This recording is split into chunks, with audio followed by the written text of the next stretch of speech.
Melihat Indonesia dari sawit, Alis guinensis atau kelapa sawit adalah tumbuhan asal Afrika yang masuk Indonesia pada 1848. Tanaman dari gen Araceae ini tumbuh baik di daerah tropis dan karena itulah dia ada di Indonesia. Luas perkebunan sawit terus naik dari 200.000 hektar pada 1980-an menjadi 14,6 juta hektar pada 2019. Jumlah itu bisa terus naik sampai kau jadi milikku.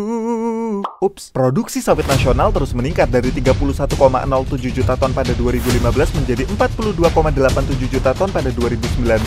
Produksi yang terus meningkat dan kualitas produk yang baik membuat Indonesia menguasai 55% pangsa pasar dunia. Area perkebunan sawit Indonesia tersebar di 26 provinsi dan menjadikan negeri ini sebagai pemilik lahan sawit terbesar di muka bumi.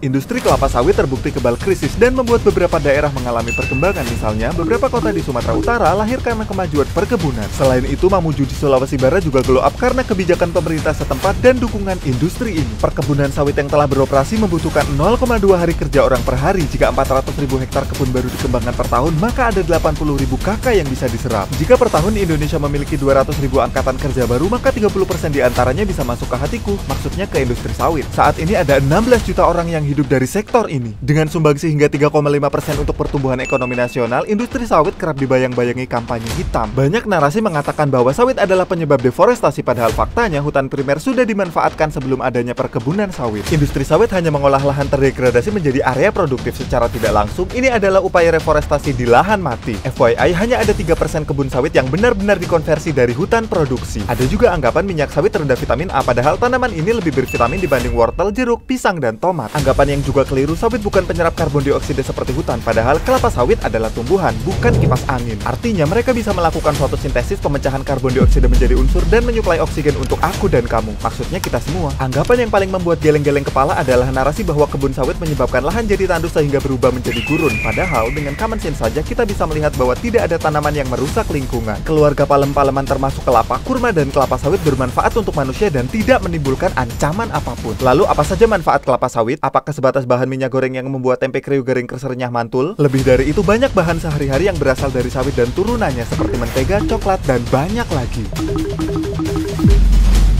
Nah, ternyata bahan yang membuat kita shining, shimmering, splendid adalah turunan sawit. Dan ya, banyak sekali bukan? Sebanyak rasa yang aku miliki tapi cuma bisa dipendam sendiri. Dari semua itu, kita patut bersyukur hidup di tengah tanah yang kaya. Potensi produk yang kita miliki sudah seharusnya membuat bangga dan menjadi motivasi untuk membangun negeri. Saya Andre, Info Sawit dan Badan Pengelola Dana Perkebunan Kelapa Sawit telah melihat Indonesia dari sawit. Sekarang kamu pun harus menyaksikannya.